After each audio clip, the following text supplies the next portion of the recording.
Yeah, we're soul sisters. Together we gon' make sure that you know Jesus. Right now could be your breakthrough. Just come join with us. 'Cause the Spirit might just make you yell out, Lord Jesus. Right here on the Godly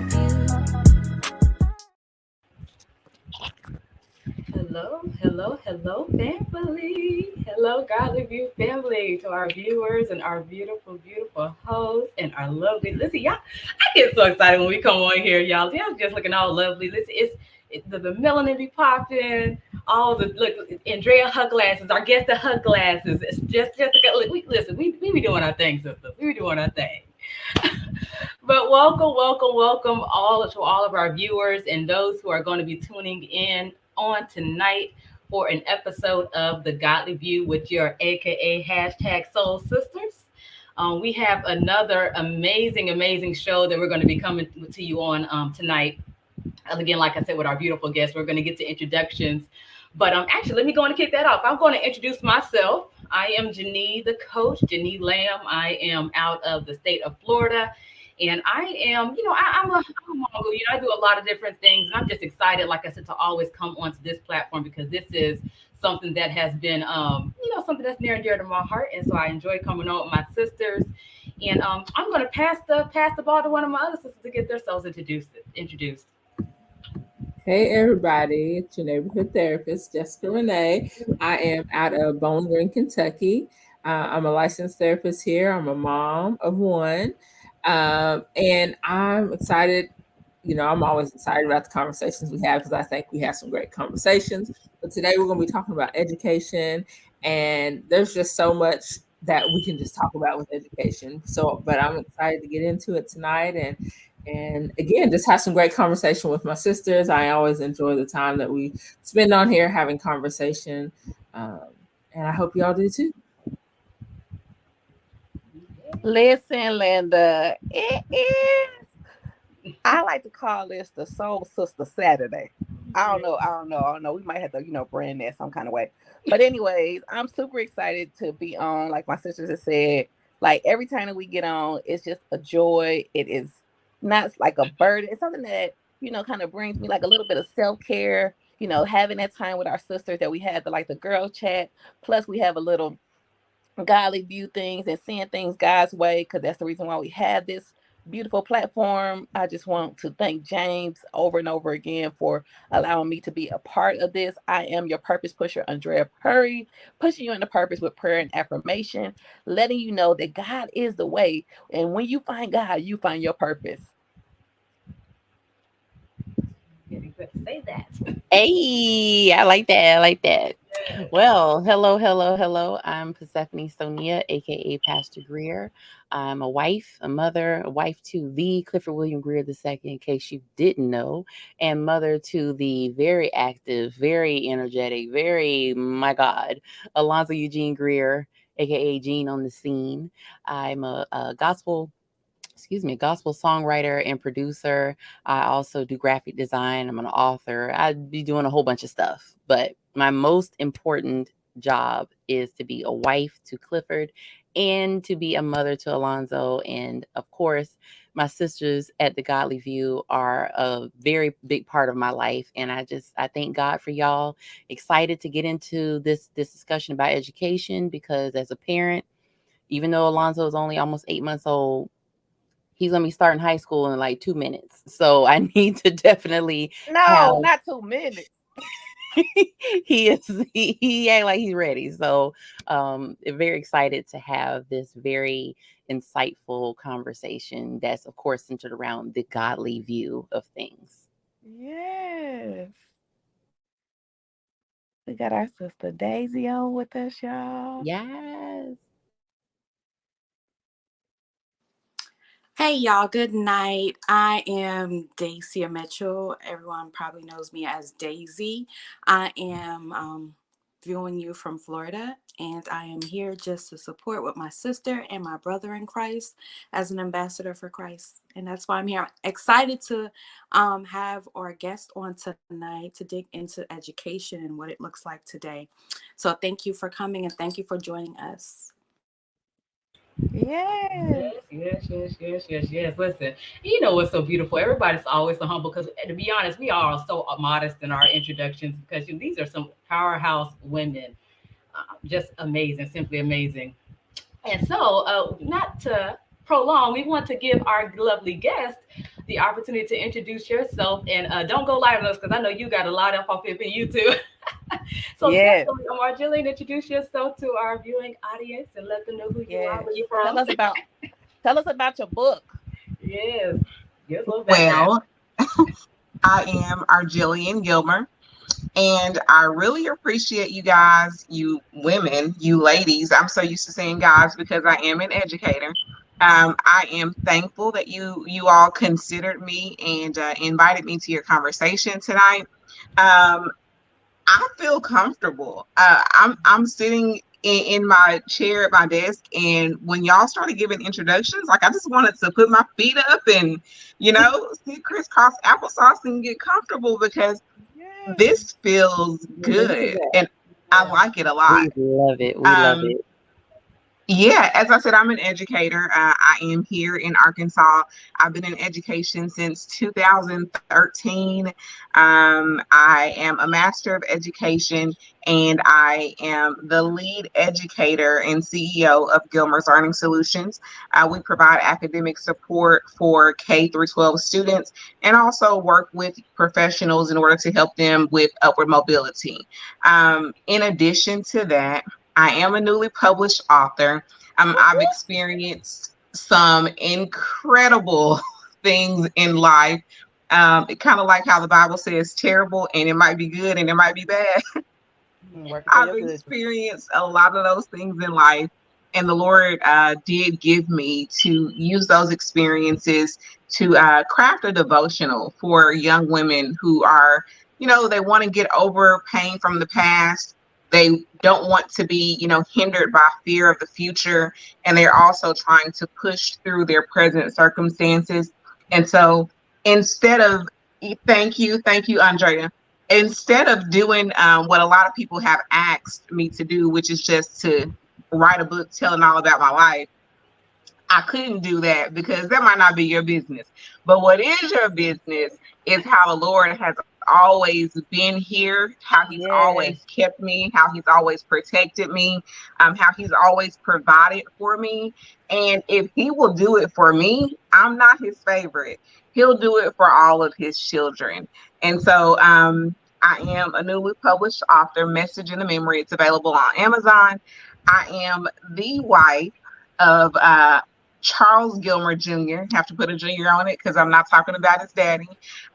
He is a captain for the Little Rock Fire Department, a wonderful entrepreneur with 3 food businesses now. And we have 4 amazing children, all the way from college to 5th grade. And I want to borrow from Linnell Grant. She has a new album out, and she says that her greatest ministry is what she does for Corey and his children. And so I take that personally because my greatest ministry, no matter how many doors of education I dark, no matter how many degrees I get, my greatest ministry is what I do for Charles Gilmer Jr. and his children. That part. Y'all better testify on that wife role. I love it. Listen. This is just amazing. I'm already excited. Can I add one more thing to her introduction? Yeah, go ahead, elaborate. She is a mighty woman of God. When I say that, not just the teacher in her, but the preacher in her, she might not be accepting her call. Oh no! Did we miss her? It was getting good too. Did we lose her? Oh yeah, come on back and talk about it, sis. Okay. Come on back. She'll be back, and she's gonna talk about it.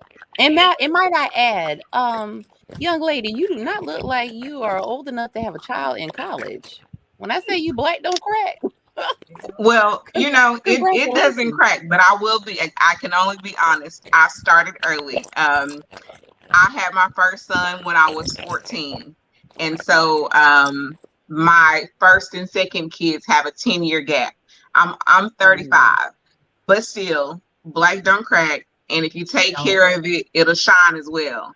Listen, Hello. that part. Thank you, Lord. Listen, we gonna definitely get into.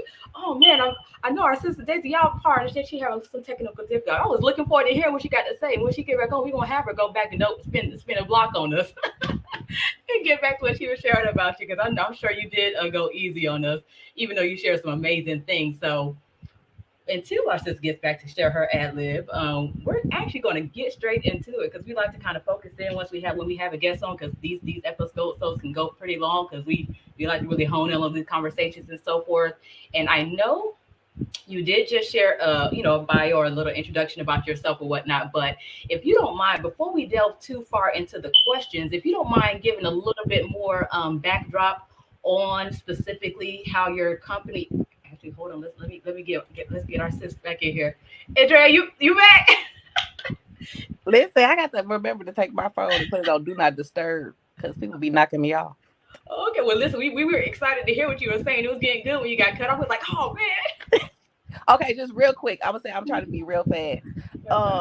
Just a mighty woman of God, prayer warrior, intercessor. Like she has all the gifts.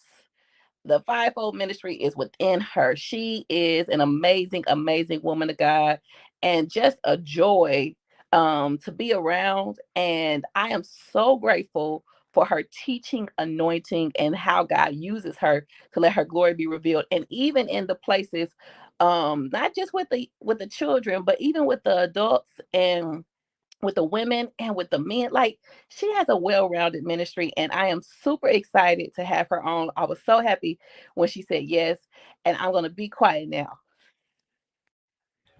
Ooh, see, she done told on you now. So just go ahead and flow. Just go ahead and flow. We ready. But what I was about to ask and actually delve into a little bit more before we get into the questions, because as me and the sisters, we were just kind of chatting in the inbox about our questions, kind of discussing back and forth.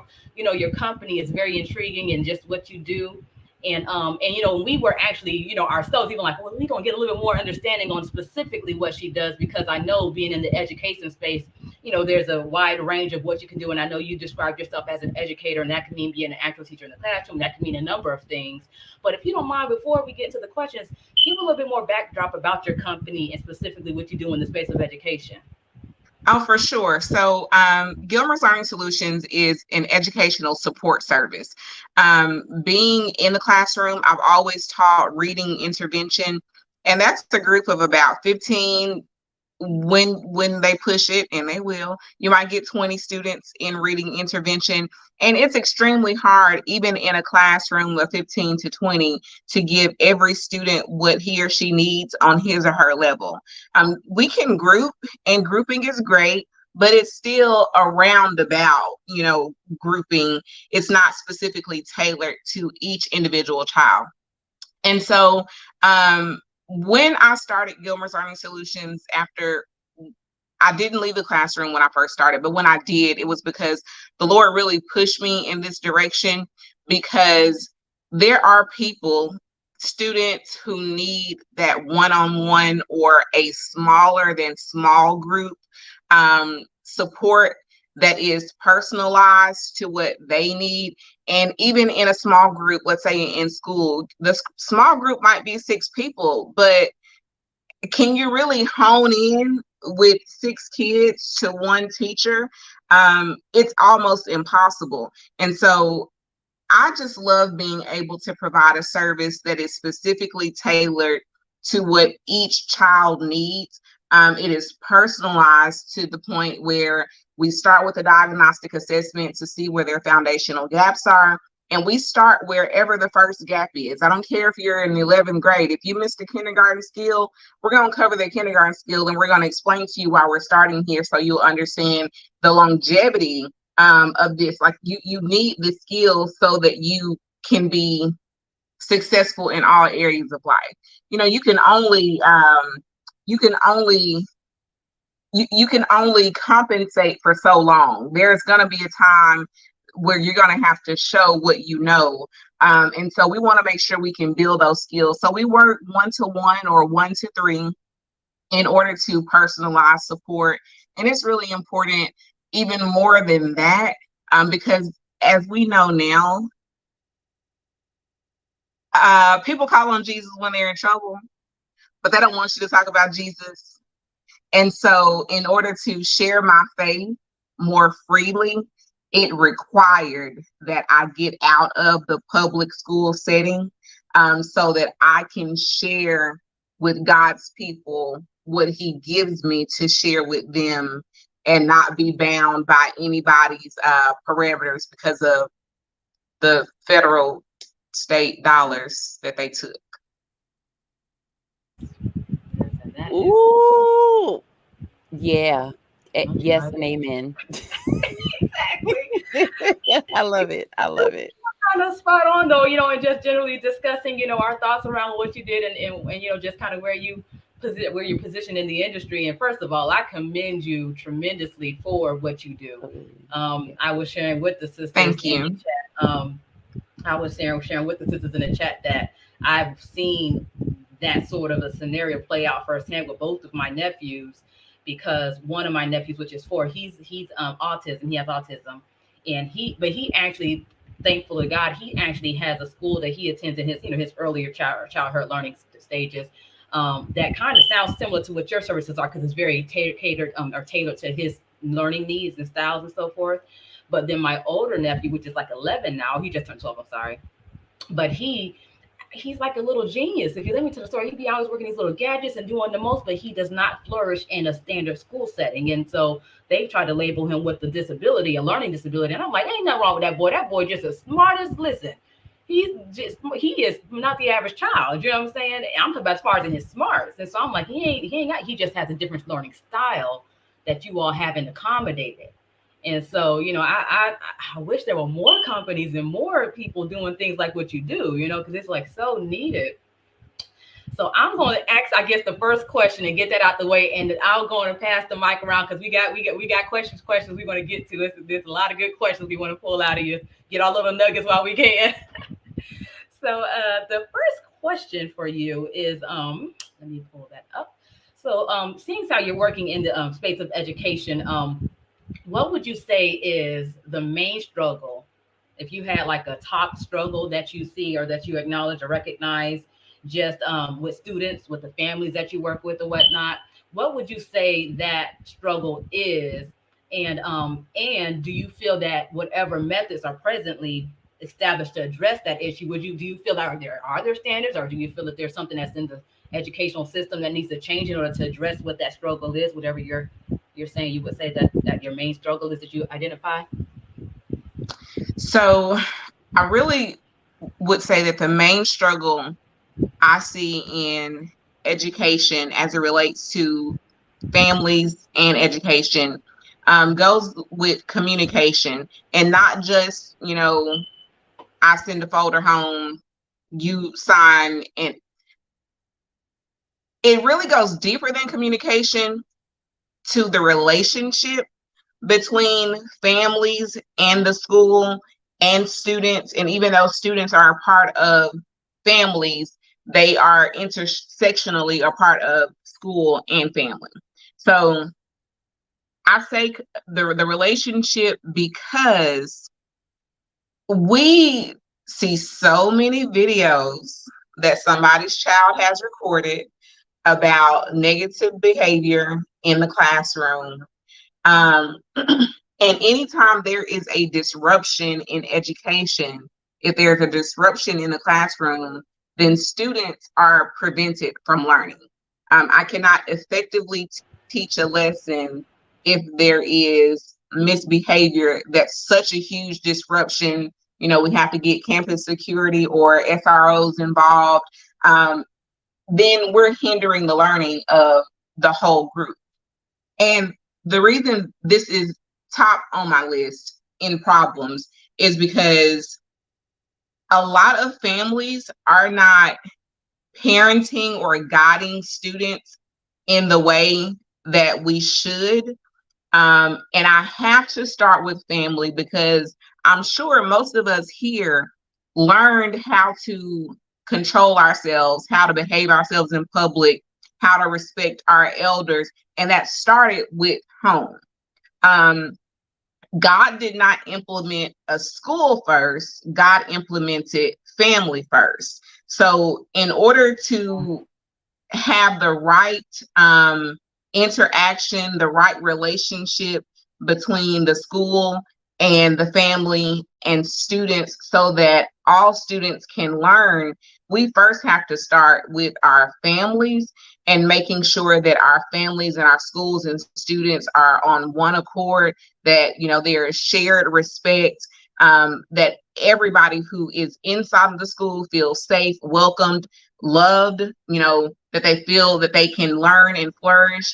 Also, administrators and teachers have to have that same feeling. They have to be respected. They have to know that their profession, our profession, is valued, that people do view us as subject matter experts when we prove ourselves to be such.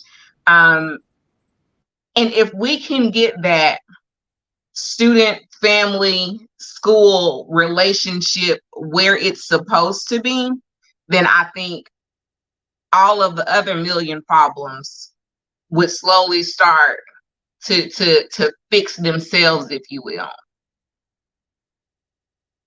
Wow, that's a powerful response and very interesting. I don't know why I didn't think you were going to go that route, but that's interesting to hear. I mean, it makes perfect sense though. It makes perfect sense though. Just knowing, like you share, what we see just portrayed throughout the news from time to time, and just even in our own search communities and just things that we witness. It makes absolute sense, and I totally agree. Listen, we gonna put that one on the prayer altar even the more because Hello. it definitely does. Even the more. Yeah, definitely. Yes. I'm gonna pass the Yeah. mic on off. I forget which one of our sisters had the second question. Okay. Me. I definitely. Your answer was spot on, perfect. Because I was thinking about when you were talking about the behavior in the classroom of the children, impacting the learning environment. I remember in middle school, especially, there were a lot of troubled children that were expressing themselves in a very negative way. They had behavioral issues, and it impeded my peace in being able to learn and being able to absorb everything, because it's hard to listen to the teacher when there's someone beating on the desk, when there's someone talking, when there's someone playing around. So it is very important for things to be taught in the home first. And, you know, there are a lot of lazy parents out there. A lot of them are either lazy or they don't like conflict and they want the kid to, you know, be peaceful, and they're peaceful as long as they get their way. And it's just it's a whole bunch. So you went to a very necessary place with the answer, should I say.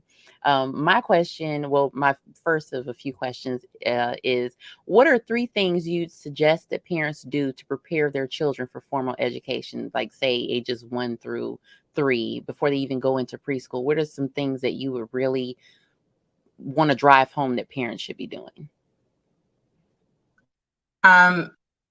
3 things, top 3 things that parents should do to prepare their children for formal education is: 1, read to that child.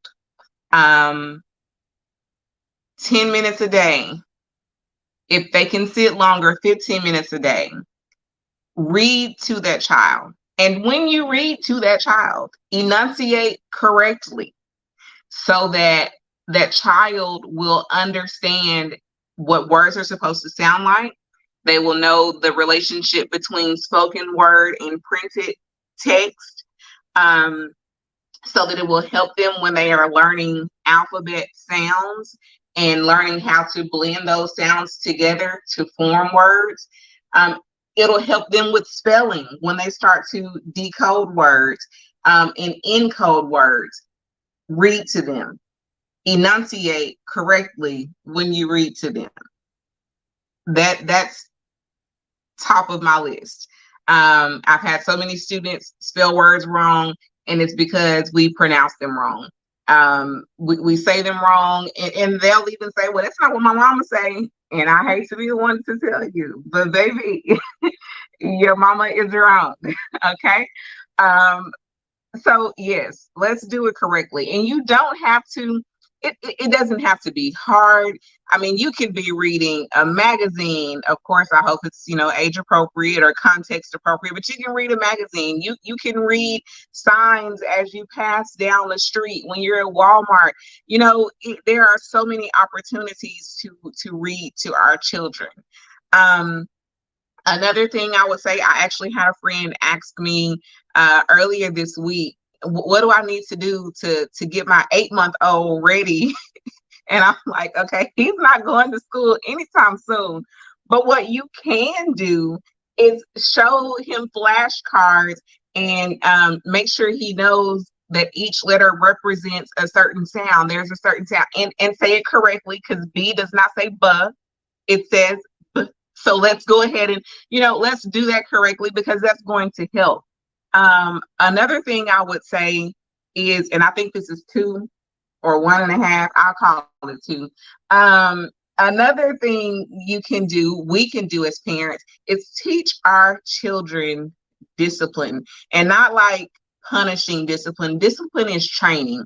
Teach our children how to sit down for more than 3 minutes in a controlled setting. I talked to somebody about this yesterday, I believe.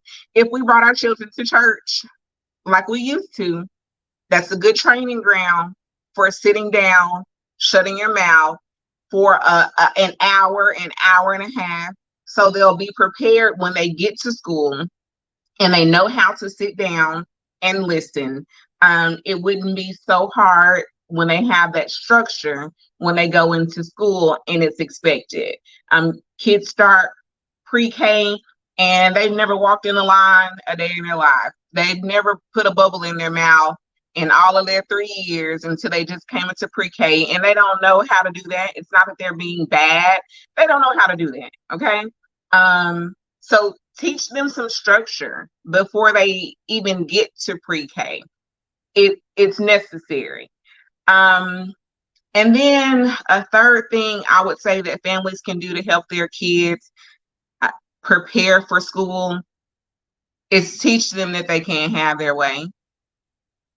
Let things not go their way. Teach them conflict resolution, how to work through difficulties that you're having with other people, interpersonal, or with yourself, intrapersonal. Teach them how to manage those conflicts, more than teaching how to manage internal conflict, external conflict, because you will not always get your way. And you can't go throwing desks. You can't go stomping your feet, falling out in the floor, stabbing people with a pencil, because you can't have your way. You can't decide that you're not going to do the work because you don't like the work. Oh, okay. Some things you got to do because you don't like it. I think those things are important. So reading to them, making sure that they have some structure, and also instilling discipline so that they can go to school and be productive. They can get the most out of that experience. Whew, listen, I hope y'all was ready, because she's coming with it. She's coming with it. It's flowing. It's flowing. It's already. So grab your vessels like the woman, like the widow woman. Go and get some vessels, because the oil is flowing. Okay. I love it. I love it. My next question. I want to ask a quick question before we get to our next. Can I ask a quick question before you get to your next question? Slide on in. Okay, you said something that was really, really good. Really, really good about the church being a training ground. So how would you, like, for new parents who are bringing their children to church, how would you suggest that they start? Would you suggest they start bringing the children into the children's church, or would you suggest them actually bringing the children into the actual service? Like, how do they integrate?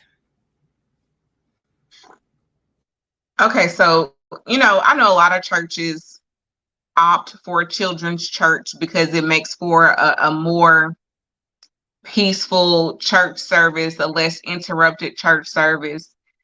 But and that's great. That's great. That's great. But I think about my pastor, Pastor Edward Terry, who has a good enough hold on his relationship with God and his message that he's teaching us, that hearing a child cry or talk out during service doesn't ruffle his feathers. It doesn't make him forget the scripture that he was talking about. It doesn't make him forget what the Holy Spirit has imparted to him. So I don't see anything wrong with starting them in the actual service, because it happens. A baby's gonna cry. A cup is gonna be dropped. But that really don't stop the move of God.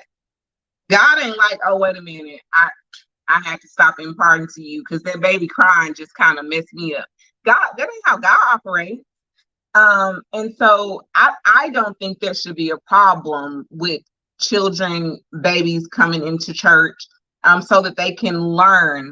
If you need to let them see a tablet a little bit to keep them quiet, make sure you bring those snacks, have some crackers, have a cup of juice, bring them a cookie, let them have some sugar for a little bit, whatever is going to keep them quiet.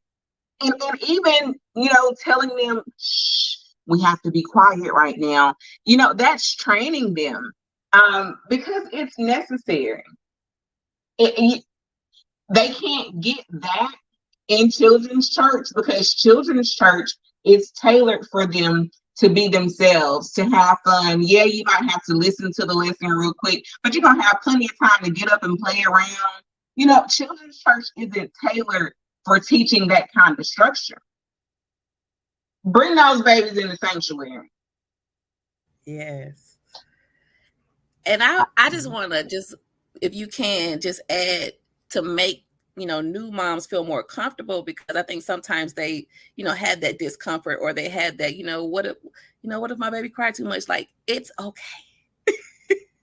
Bring them on in. Yeah, you're right. It is okay. And I can say that's one thing that we try and make sure any visitors who are coming to our church, that they know it's fine. It's okay. And it's going to take a lot of members getting that lemon juice look off their faces too when the baby cries, because we're not inviting those moms to keep coming back when we quit looking over your shoulder. The pastor didn't ask you to tell your neighbor nothing. Stop looking over your shoulder because you hear the baby. Focus in. Focus in. It's okay. To let those moms know that it is all right. We have to. Otherwise, we're not just missing the mom potentially. She might not even go to another church. She could just decide completely, them church folks didn't welcome my baby. So, so we're not just missing the mom now. Now we're missing a whole other generation because we didn't welcome her baby into service. And I'm not going to say our old church mothers, because you 70, you 80, you might not want to rock a baby, but you 35, 40, 45, 50, get up and go help her. Ask her, is it something that you can do for her? Ask her if she wants you to hold a baby, to walk the baby down the sidewalk real quick and bring the baby back in. Help. I'm done. Y'all gonna get me in trouble. I totally agree. No, everything you said was right on. Because at Kingdom Culture Church, my bishop, my spiritual father, James W. Bird, does the exact same thing. Baby starts making noise, like, let the baby cry. Let the baby cry. Let the baby make noise. That is so important, especially, because I get kind of nervous sometimes about Alonzo, because he's, expressing himself more.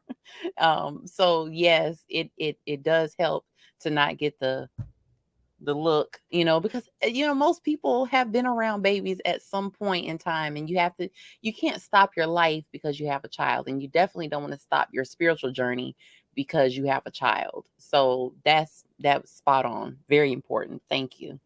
My next question is concerning homeschooling.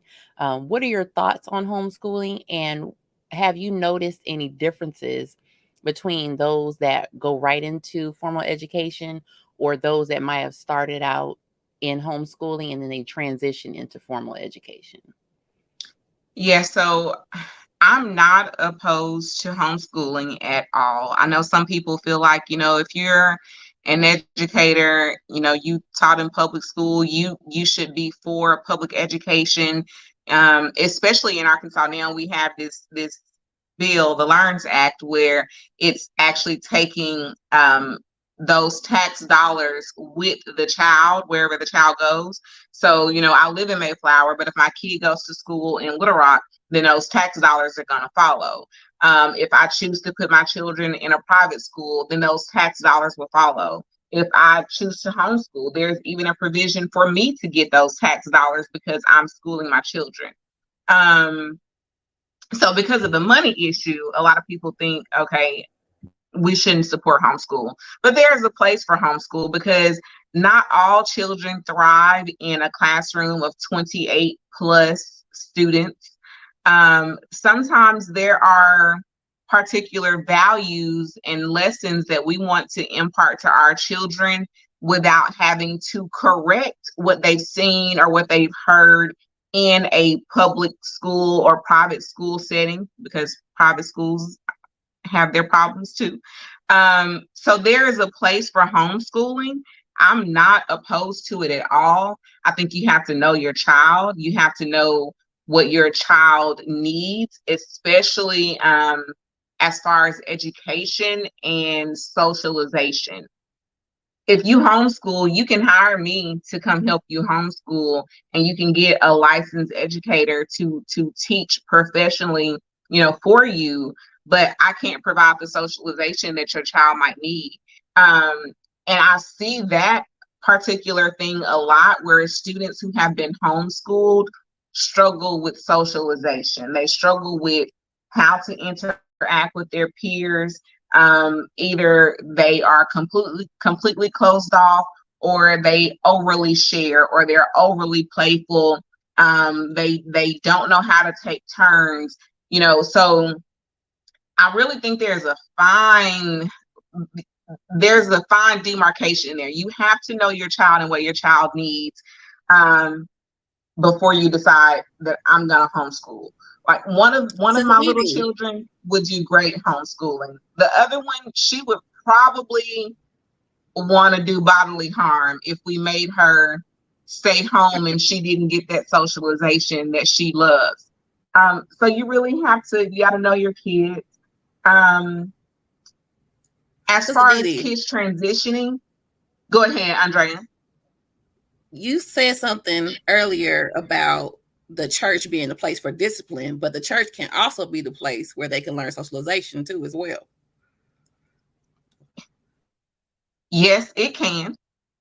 But that means, and I think you're onto something. That's why that means that you can't just come to church in time for the sermon.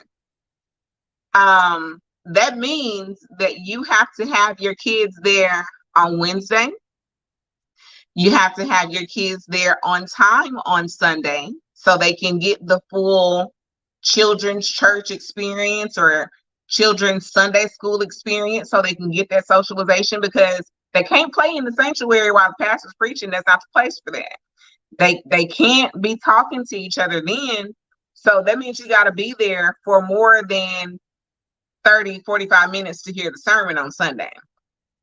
And when your church has Vacation Bible School, you got to send your kid.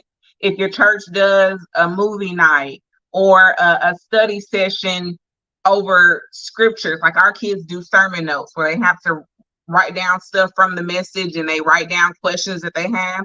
Well, when we come together for a sermon note session, then your kids got to be there. So yes, you can get socialization from the church, but you gotta be there. Whew. How's everybody toes doing? Everybody toes okay? Because I know, I right? But think listen, my the hands are flyer hurting. should have had bring your steel toe boots. I love it. Everything that has been said, I co-sign 100%. Congratulations, so good. Woo! Mighty God. Let me go ahead and ask this last question of mine before I get slain in the spirit. Okay. The third question is let me see. Okay. Because I was losing track. Okay. What is something that you would, if you could just snap your fingers and it would immediately change in the formal school system? That one thing that you're just like, of all the years that you have been in the sector, that you're just like, that grinds my gears. I wish I could just snap my fingers and change it immediately.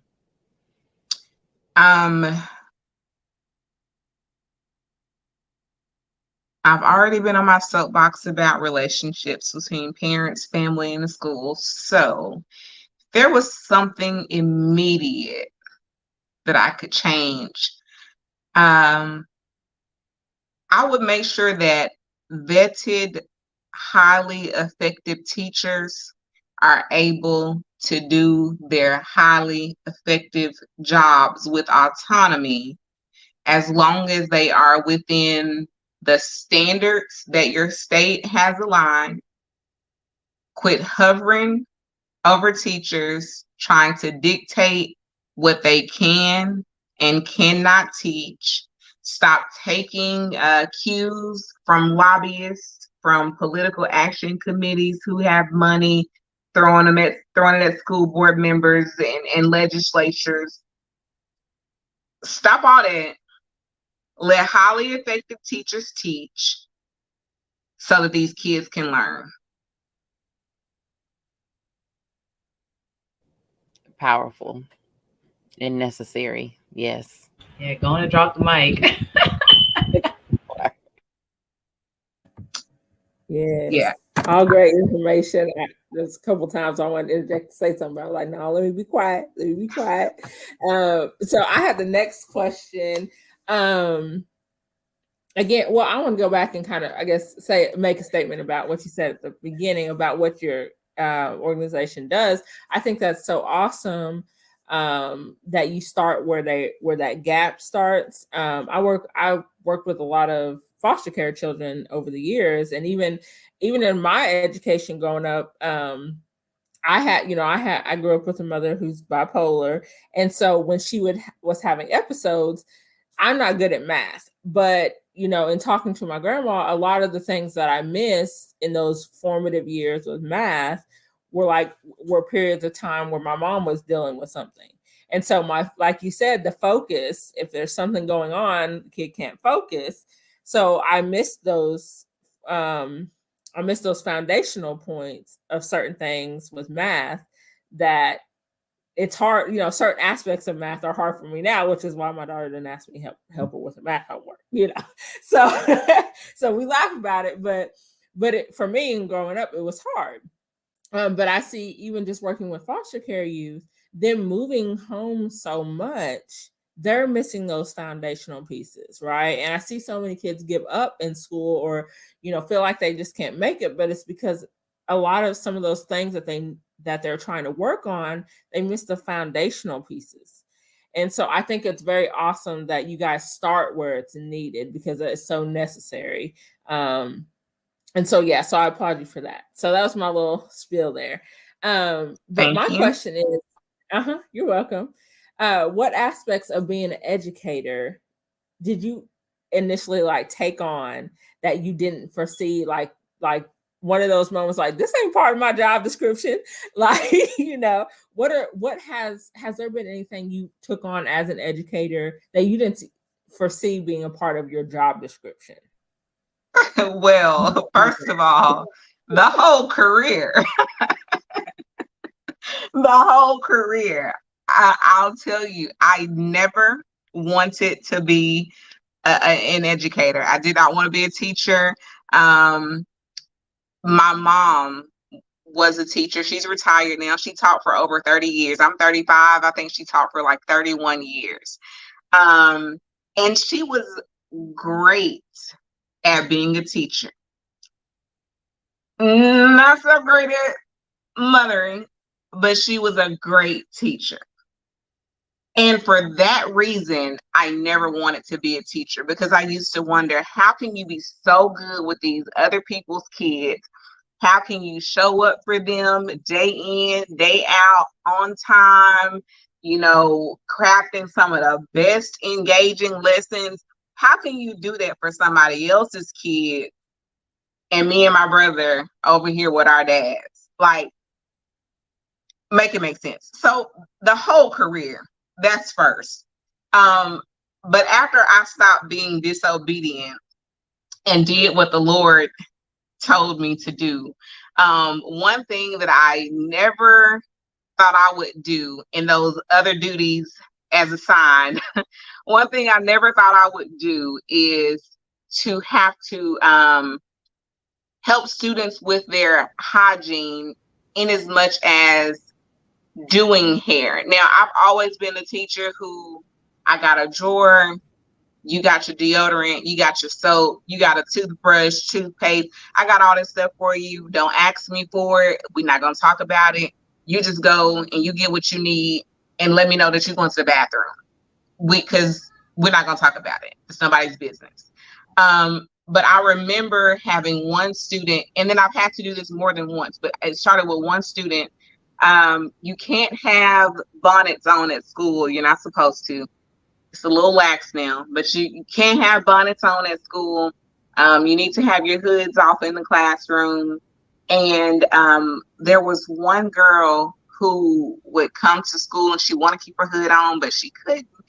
And so the one day that she actually complied and took it off, her hair was just a matted mess. And she cried because, of course, she didn't want people to see her hair like that. And at this time, I was in an alternative learning classroom. So there were two of us in that class. These are kids with, behavior issues, learning disabilities. The school district has determined that this is your last stop before we expel you. So I said, hey, I'm going to let you hold this down, and I'm going to take her, and we're going to go figure out how to get this done. And so I ended up almost on a weekly basis washing her hair and twisting it in the nurse's station, because her mom she wasn't keeping it done. She wasn't going to keep it done. Her mom didn't even bother to send a note or call and cuss us out and say, how dare you do something to my baby's hair? And so that I never expected to do that. And then as I progressed through my career and went into middle school, there have been lots of girls that I've had to say, come here, we can't wear that bonnet, but let's figure out how to fix this. Let's figure out what we can do to this so you can actually be at school and follow dress code. You shouldn't have to go to ISS because your folks didn't make sure your hair was done properly before you came to school. I never thought I would have to do anything like that, but it has been one of those things that's even more fulfilling than teaching a lesson. Yeah. Do you think that also maybe contributed to some of the behavior that may have gotten the girl into? Oh, absolutely. Yeah. Because of course you don't have that many times to call me nappy head before I want to fire on you. Like, so I'm sure. Yeah. And being defiant, having a teacher tell you over and over, take that off your head. I'm probably going to take the risk of getting in trouble versus having all, of my peers make fun of me because my hair is not done. I wanted to point that out because I think oftentimes what I see nowadays is that the school system doesn't take a second to step back and say, well, why doesn't she want to take the bonnet off? Like, will somebody have a conversation and we don't have to be here, And so I feel like I'm seeing that more and more with schools just kind of, if they're deemed a bad kid, then that's it. There's no more conversation. We're just going to deal with you accordingly. So, I thank you for taking on that. But you have to be open too. Yeah. I think sometimes the child could be closed off to even opening up to even share about what what they have going on. You know, they build up that barrier, and it takes a teacher really taking the time to, you know, ask the questions or see the thing, because sometimes they ain't gonna say nothing, and she just had to see it in order for them to do it. So that I commend you as well. I feel like being a teacher is definitely ministry, and being a hairstylist is also a ministry. And I remember one day my hairstylist telling me, like, you know, I'm going to be here for you. We're going to be on this journey together, and it is okay. And she said, like, every time she did my hair, she prayed over me.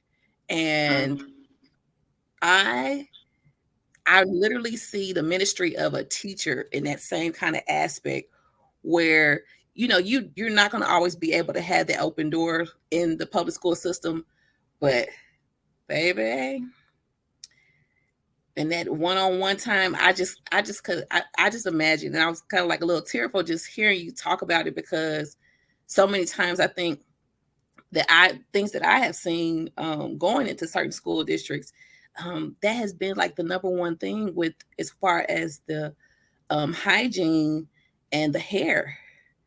And I'm like, how do we get here? But I believe one way it was because of a lot of children having children, and a lot of parents just not having the time to teach those fundamental skills that a lot of us learned from our parents.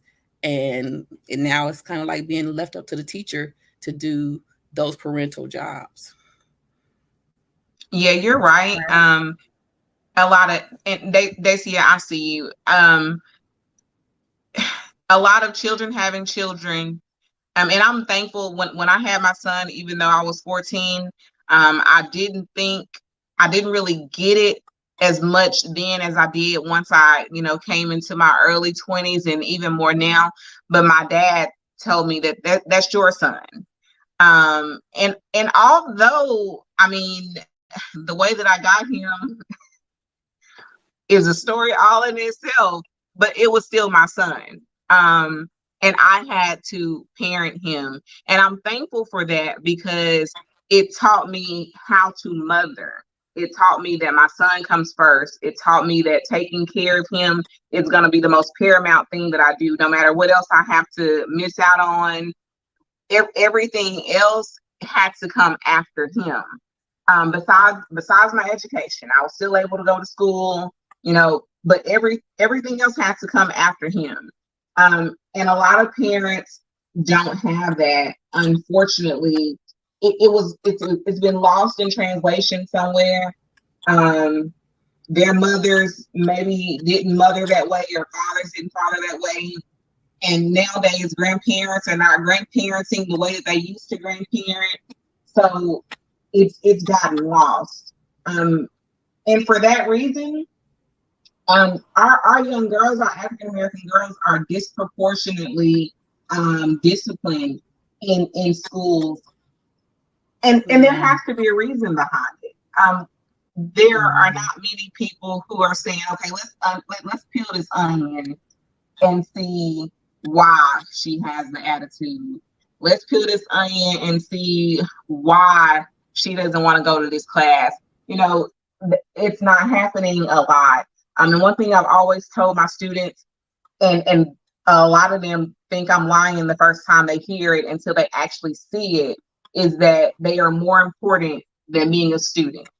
You have more to offer. You are more than ID number 75321 at this school, and you're more important in those grades that you make. I want to just add it. Jess, were you done with your questions? I don't want to intervene if you're not done. Go ahead. Okay. But so I wanted to tap in on some things that you said before we go to the next question. To talk about the young lady with the bonnet in her hair. Before I go into my question really fast, I just want to say this is why God had set you apart for that job, though you were running from it so far, because you've made your work, I believe a few of the ladies said it, your ministry, and the education field, as well as being a nurse, as well as being an attorney, is what you look at it to be. And so if you look at it to be your work versus your ministry, that's what it becomes. And some people are in that field because it pays the bills and it's a check and it's money. And so it's of your passion and it's of your heart desire. And God knew your heart. He knew that it would come a time where you see that young lady with a bonnet and you take it upon yourself to get her hair done. Many people in education, unfortunately, won't go that, think outside of the box and go above and beyond to do that. And so that even confirms that you're in the right area and your heart is made of gold because you're walking in your purpose. And so my question was, to add on to that, was I believe it also depends on your deliverance of asking that individual, the young lady, why she had the bonnet on. Not only your deliverance, but also how where you're asking. Because I know one thing would depend on the age. You know, if it's a teenager, if they're anywhere from, I'll probably say 10, 11, 12 in their teens, if you're asking them in front of a bunch of people and there's guys there, you know, that hormones start acting up and they may get real feisty, then it turns into something aggressive. Yeah. So it also depends on if you're going to pull them aside and ask, why do you have your bonnet on? So I'm curious to know how you presented to her the question and how you were able to get her to tell you about her mom not doing her hair and so forth. So with the first girl, and you are 100% correct.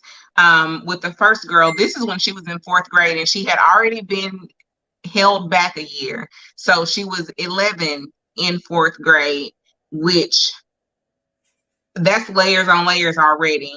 And so this time when she begrudgingly went ahead and took off her hood like she was supposed to, like she was asked, when I saw her hair wasn't done, I remember writing her a note saying, meet me in the hallway, and telling the classroom teacher, like just going up to her on the side and letting her know, I'm going to go handle this.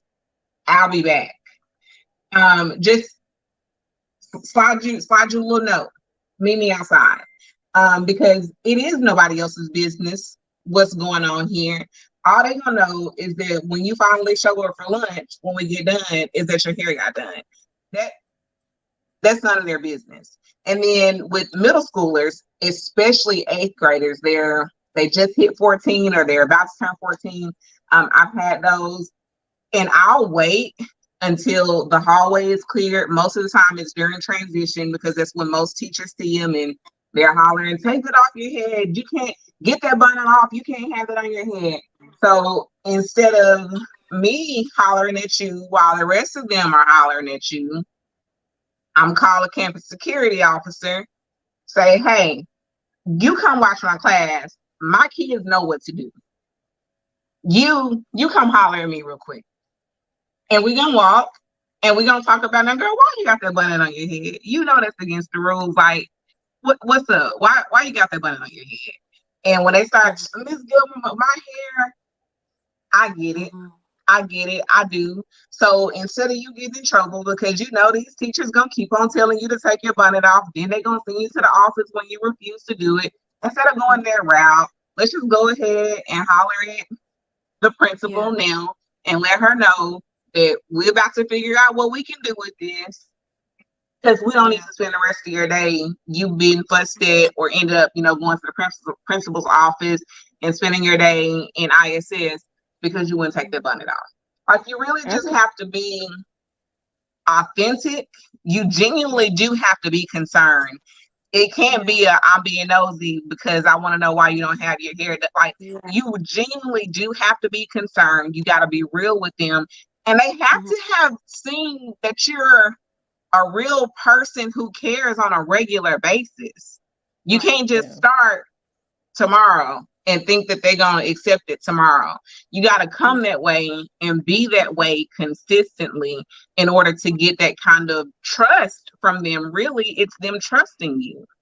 Yeah. Absolutely. I appreciate that about you and how you educate. Before Jessica goes, I just wanted to say to that is when you mentioned that instead of the other teachers yelling, you doing it differently.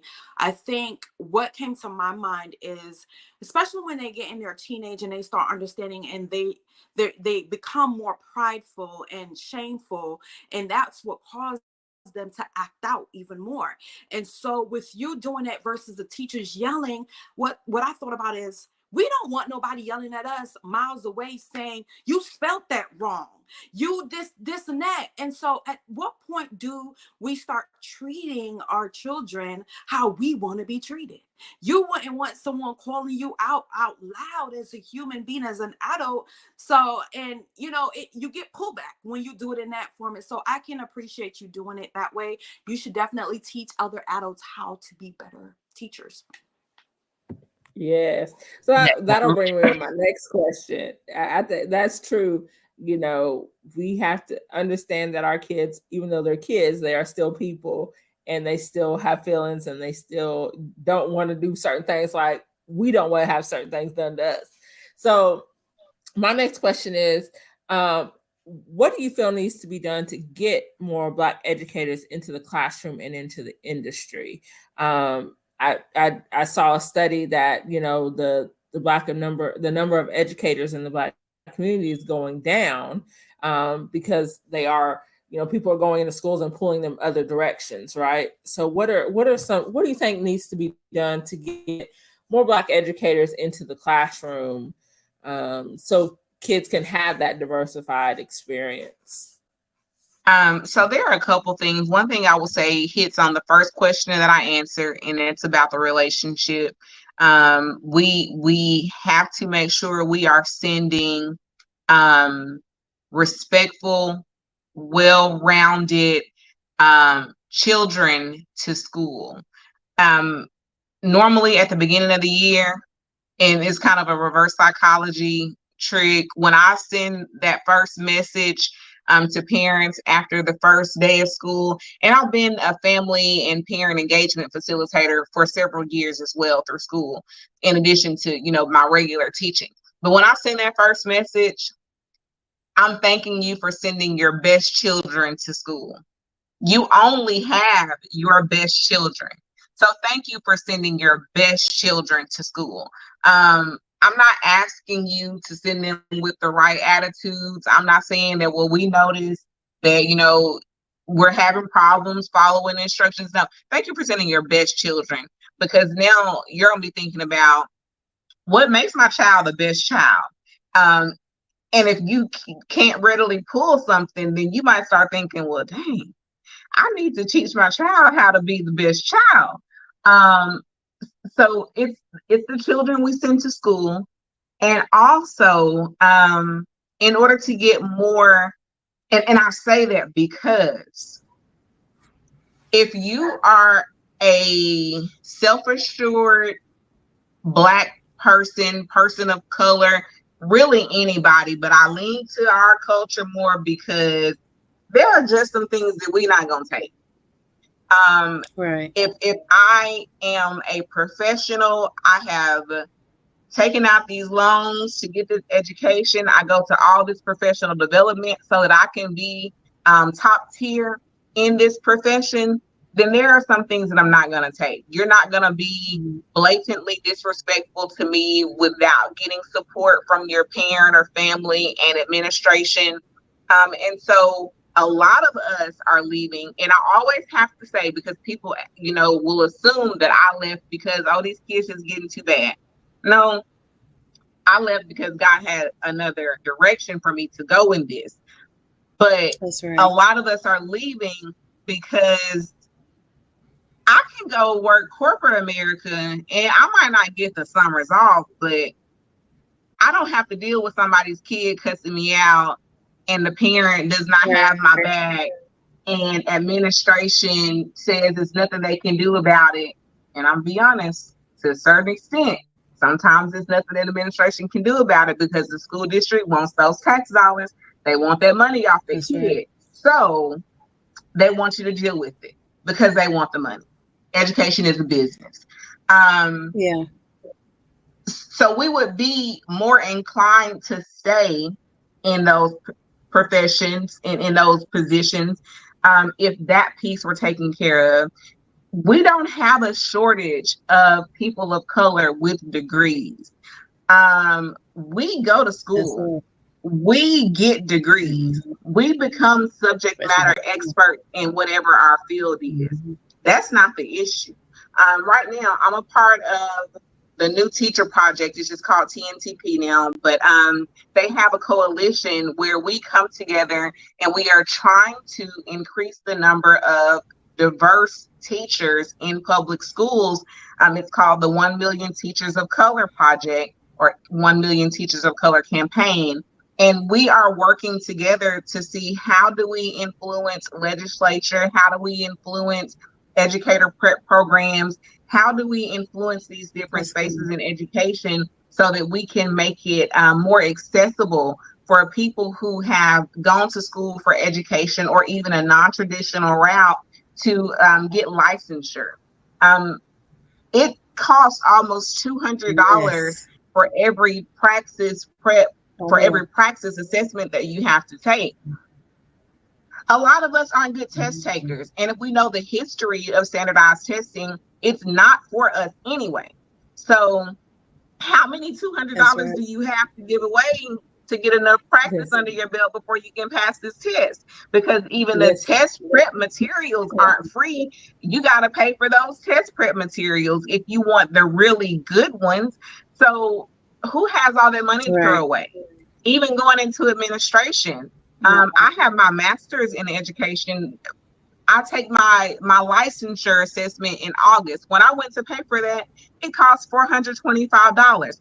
Thank God I know what I know, but if I don't pass that test on the first time, do I have another $425 to throw away to take that test again?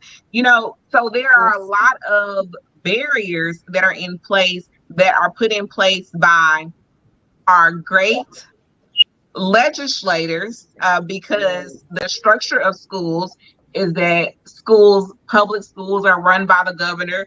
The governor gives permission to the legislature. The legislature says, okay, State Department of Education, you run this. And it's all gone through this political channel. Most of these people who have never stepped foot in a classroom, don't know what it's like, don't have any tenure in teaching. So we have to get rid of these barriers, send our best kids to school, and get rid of these politically motivated barriers that keep us out. Because we are here. Black educators of color, we out here. We are. That's right. I feel you on the test. My undergrad was for physical health. And I thought I was going to be a teacher girl, but I couldn't pass that praxis. And I took it, I think I took it twice. And last time I took it, I missed it by 1 point. I said, oh, no, see, I'm done. I was done. But it was the math every time. I think the math is where it got me. So go ahead, Andrea. I'm sorry. You fine. So this is I think a kind of like a common question type.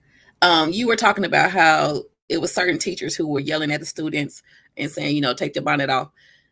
I have seen where some students have responded more to the person who was yelling at them than a person who kind of like took them to the side.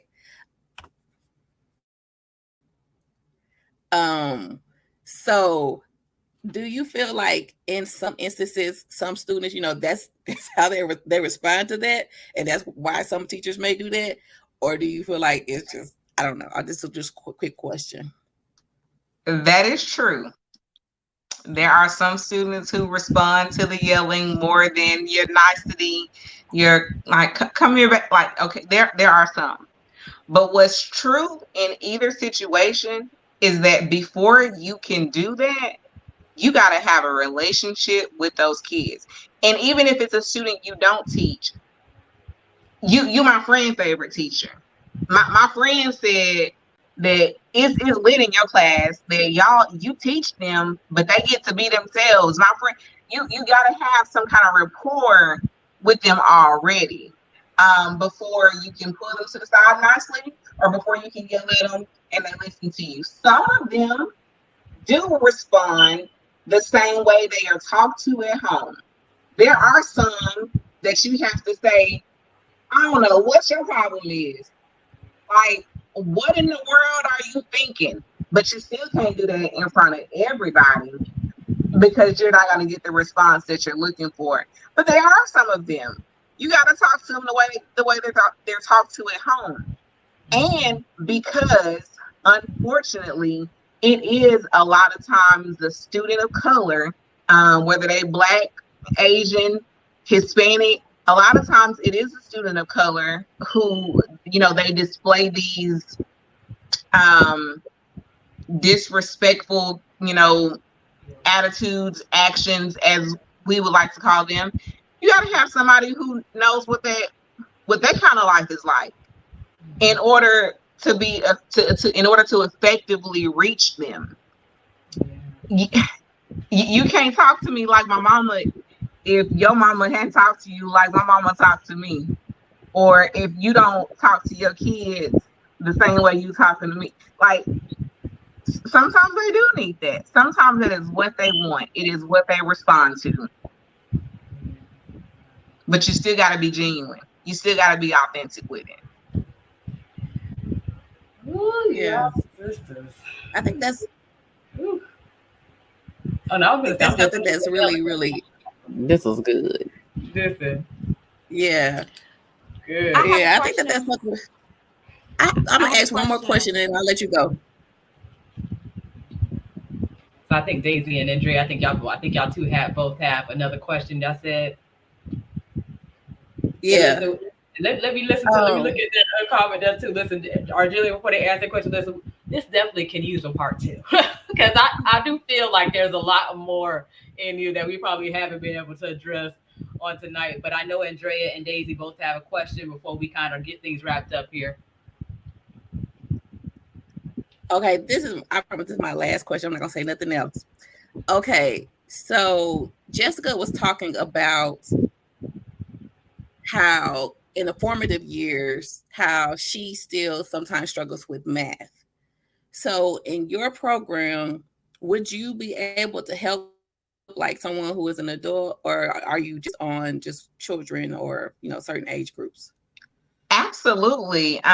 We actually had a gentleman, he is from Scotland, and he became a U.S. citizen. He wanted to be in the Air Force, and in studying he attempted the ASVAB, and he didn't pass. So he realized, okay, I need some help. And it was with the math section.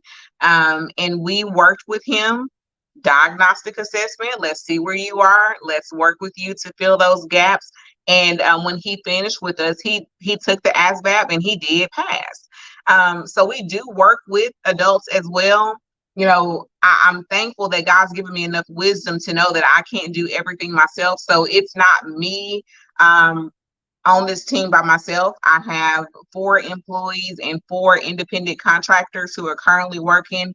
I have an adjunct professor who's actually in her last semester getting her doctorate, who works for me, because we need to pair adults with adults, ethics. I would never pair one of my high achieving teams with an adult, but I have a slew of people who help me so that we can help God's people. And so, yes, we do help adults as well, because we need help too. Absolutely. That's awesome. I love that. This math. Ooh, Jesus! Give me a piece of paper. Math enough. The head math. Give me a piece of paper. Paper. Can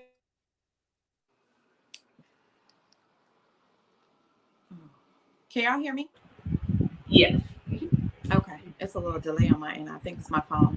So my last question for you is, because we were talking about this all week, because right now where I'm at on assignment, we have summer camp and we have different age group and they have this phone. So we were talking about this, and this has been a topic for a while, even on the news and so forth. How do you feel about the cell phones? Do you feel that the cell phones in the classroom is a distraction? I had a teacher, she was doing an interview. I forgot what state she was in. And so in her classroom, she basically was saying that since we can't get rid of the phone, we're going to use the phone to do what we need to do. Using it as calculator, because I guess in that classroom, I think back in my time, we had calculators, but supplies are short because some teachers are not putting out like they should or that they want to because they're tired. So they're using it to look up and Google certain things and using it for calculator. How do you feel about that? And do you feel that the cell phone is a distraction to learning? That's a good one. I do feel that a cell phone can be a distraction to learning, most definitely. But this goes to the onus is on the school district and then on the teacher as far as enforcing what that cell phone policy is. So if the school district's policy is no cell phones, then teachers have to also enforce no cell phones in their classes in order to keep cell phones from being an issue. And the school district, the principal, the teacher have to be on a united front when you confiscate the phone, as the policy says that you will. And that is my local district. That is how it is. If you're on your phone, if we see it, it can be confiscated. And the district has to support the principal, and the principal has to support the teacher in that move in order to keep cell phones from being a distraction. In the case where kids are going to pull out their cell phone anyway, listen, that's a behavioral issue that's not principal worthy. We as teachers should know how to remedy that, as long as we have our admin support in how we do it. So if that means integrating using the cell phone in your instruction as a calculator for Google, if you allow students to use their cell phones and say, hey, these are the parameters. If you're on your phone, this is what I expect to see, or this is when you can be on your phone, in order to do this research, if you need to look at this source. And nowadays, that's not a huge problem because there are so many grants out there that allow students to be one-to-one with the mobile device, with a laptop, a Chromebook, an iPad. So that's really not a huge issue now, because we have those devices in the classroom. Even if it's not a one-to-one, there's a classroom set. So students don't have to be on their phones. But whatever, I always say, whatever the district policy is, the school should go with the district policy, and the teacher needs to follow that as well. In a case where the teacher decides, hey, we're going to use our cell phones because we're going to make Instagram posts, we're going to make social media posts, about this content even, because that's a great teaching tool. You're on social media anyway. Learn this lesson, create a social post, sharing what you learned, and this is how I'm going to grade that you actually have acquired this knowledge. Nice. We just have to have a clear understanding of how it's used and enforce it for the way that we say it can be used. For me, if you want to use your cell phone to listen to music while you work, cool, it needs to be face down. You don't have to have face up to listen to music. When I see it face up, you got to put it up, or I'm going to take it. Have a charging station. Do you need to charge your phone? Sure. There's the area where you charge it, because if it's on the charger, then you're not using it. It's away from you on the charger, then we don't have a problem with you using it. So I really think that the communication needs to be streamlined. It needs to be consistent. We're not changing today. You own it, and I ain't saying anything about it. But tomorrow, first or third period, and got on my nerves. So now put that phone up. We gotta be consistent. Our messaging has to be the same, and I think that will that really would eliminate a lot of the problems that we see around cell phones. Yeah. Listen, can we give Sister Girl a round of applause, y'all? Listen, she has been coming with it, hasn't she? Man, listen. Well, let me go and reiterate that again. We're going to have to get you on again, sis. We're going to have to get you on. Because, listen, this has been awesome. Awesome. Listen, notes and nuggets galore. And, so much. You can just sense it and you can just feel it, the substance. You know what I'm saying? And the things that you say, the things that you share, and even in your just what you do, you know. And so that's just beautiful, beautiful. And I know I'm sure I can speak for all my sisters listening. We're full. We want more. That's why we call it for an encore. That's why we call it for an encore. But listen, y'all, listen. I'm kind of lost for words because I feel like this has just been so valuable, you know, so informational and just things that we've been able to take away from this. School might be out, but listen, today we were in schools in session tonight. Schools in session tonight. And so listen, I know our producer is going to be coming on here shortly so we can get things wrapped up. But I guess as a closing off, to kind of just, if you want to share some closing words, maybe share with the people how they can find you, where they. I did see on your website that your company is specific to the state where you reside, if I understand correctly. But if not, correct me. But still, let the people know how they can find you, where you located, how they can get in contact with you. Absolutely. Well, first of all, again, thank y'all for having me. Go ahead. You also do editing for book writers. Oh, like proofreading and stuff like that. Oh, you let me know. Yes, I will. That is not a service that I publish anymore. But if it's a project that is upbuilding God's people, then yes, I will. I can't do everybody because people into new age and spirituality and they want to call on the ancestors, and I can't do all that. That's not the lane that the Lord moves in. Thank you. But if you have a work that is uplifting God's people in a godly way, then yes, I will edit. Kingdom Project. Yeah, I really appreciate y'all for having me. I have to say that it is the Lord's doing. None of this is myself. Anything that you heard is because I prayed about how to do what I do, when I do, what to say, how to say. It is not me. It is all the Lord. I do appreciate y'all though for inviting me, for thinking that I was worthy enough to be on the Godly View. And I just hope that my life continues to edify God. If you want to contact me, you can reach me at Arjillian, AR_JILLIAN at GilmersLearningsolutions.com, or student success at GilmersLearningsolutions.com. We're on Facebook by the same name of Gilmer's Learning Solutions. And whatever we can do for you, we will do. If we cannot, we will point you in the direction of somebody who can. Listen. That is awesome. Awesome. Thank you so much. Yes, indeed. Thank you. Love it. Man, another amazing show.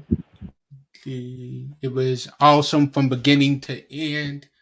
So much information was received today that I pray that you all got something out of it. If you didn't get something out of it, I challenge you to go back and rewatch it, because obviously you missed something somewhere, because there was something in there for all of us. We thank our guests for being on. As already been stated, you will definitely be coming back for a part 2. And we appreciate you, to our listeners. We appreciate y'all. We appreciate you all for rocking with us. We invite you to go on over to the podcast and listen to us on the podcast. which will be released tomorrow at 10 a.m. Central Standard Time. As I always say as we close out, sometimes our disappointments are nothing more than God's appointments, meaning some things that we look at is bad. God is only turning it around for our good. Stay blessed, be blessed, and be a blessing to someone else. We'll see y'all later. Peace.